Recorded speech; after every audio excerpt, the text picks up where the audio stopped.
ba? Yung pulutan namin, ang tagal naman. Sandali lang, nakita na nga minamadali eh. Oh. O, ayan. Bakit ba tuwing nakikita mo ko, mukhang Biyernes Santo yung mukha mo? Paano mukha kang multo? Customer kami dito ah.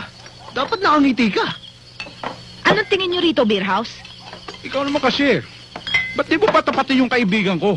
Sa kanyang nilulog sa'yo. Kung may pag-asa o wala. Ay, nako, walang kapag-apag-asa. Bakit? Bakit ba ako?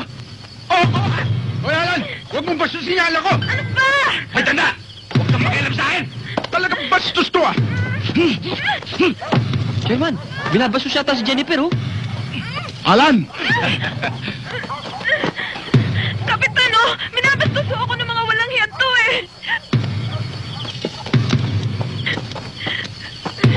Bakit ba tuwing may nangyayari dito sa lugar na to, nakikialam ka?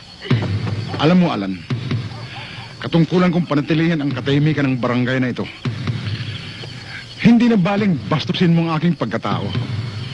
Pero wag naman pati babae binabastos mo. Kung magsalita ito, kala mo may magagawa eh. Bakit? May magagawa ka ba? Ha? Tama na yan!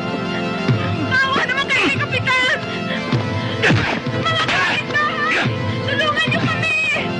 Tulungan niyo si Kapitan! Karapatan mo naman siguro, Chairman, na magsumbong sa mga pulis. Sa tingin ko, Chairman, tama yung sinabi nila. Bakit hindi niyo gawin? Ewan ko ba naman dito sa asawa ko? Matagal ko na yung pinatitigil na maging chairman. Tingin mo! Putol-putol na yung katawan mo! Ayaw mo pa rin tumigil! Huwag ka na munang makialam dito. Chairman, magandang gabi ho sa inyo. Ma'am, magandang gabi ho. Makasabat na nga ho, ano. Sa palagay ko po, hindi na po kailangan yung mga sinasabi ninyo. Dahil ako na po ang bahala sa kanila. Aayusin ko po, aaregluhin ko. Anong aayusin? Tingin ko palalaki mo lang yung gulo eh. Ma'am, ang sakit niyo naman po magsalita. Kahit ganito lang po ang aking pagkatao, kayang-kaya ka naman po umayos ng gusot. Ano? Kilala kita, Diego. Lahat nga halos ng gusot dito sa'yo nang galing eh. Ma'am naman, ay mawalang galang na nga ho, ano. Ma'am, may mga bagay na baluktot na kailangan ituwid. At may mga bagay na tuwid na kailangan baluktutin. Ano ibig mong sabihin?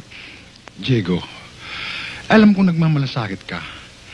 Kaya lang ang kinatatakot ko, baka lalong lumaki ang gulo. Hindi po, Chairman. Dadaanin po natin sa santong dasalan.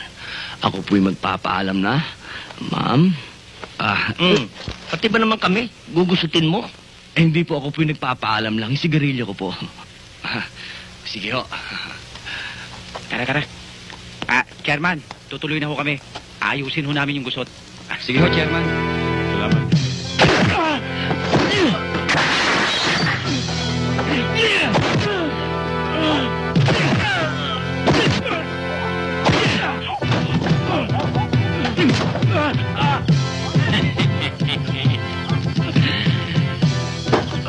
Alang ya ka. May palisong ka. Tarantado ka. Pati ko naman matandang uugod-ugod na. Pinapatulan niyo pa. Kinaulo kayo. Nagkaro. Ha? Laipi na. Inupakan niyo pa. Ang titindi niyo. Masyado ko rin matatapang. Nang dahil lamang sa kapirasong karne, pati yung pobreng matanda na butilan pa. Pinatulan niyo.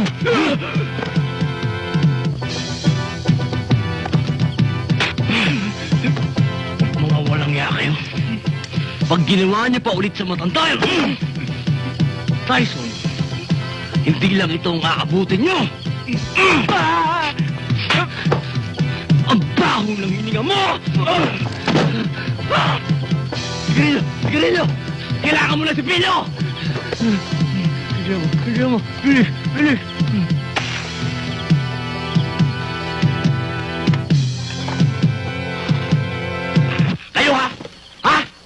ito tatandaan nyo. Pag nabalita akong hindi pa rin kayo nagbago, nako, babalikan kayo ulit. At sisiguraduhin ko magsisimba kayo may bulak sa ilong. Naiintindihan nyo? Ha? Ba, tumatayo ka? Ano? Ano? Papalag ka? Papalag ka? Ano? Busted. Talagang busted. Alam mo ba, kahit na ano pang gawin mo, Diego, talagang busted ka na. Ma'am, hindi na ako sa santong dasalan, kaya pinaspasan ko na. Tara na, Sally, umuwi na tayo.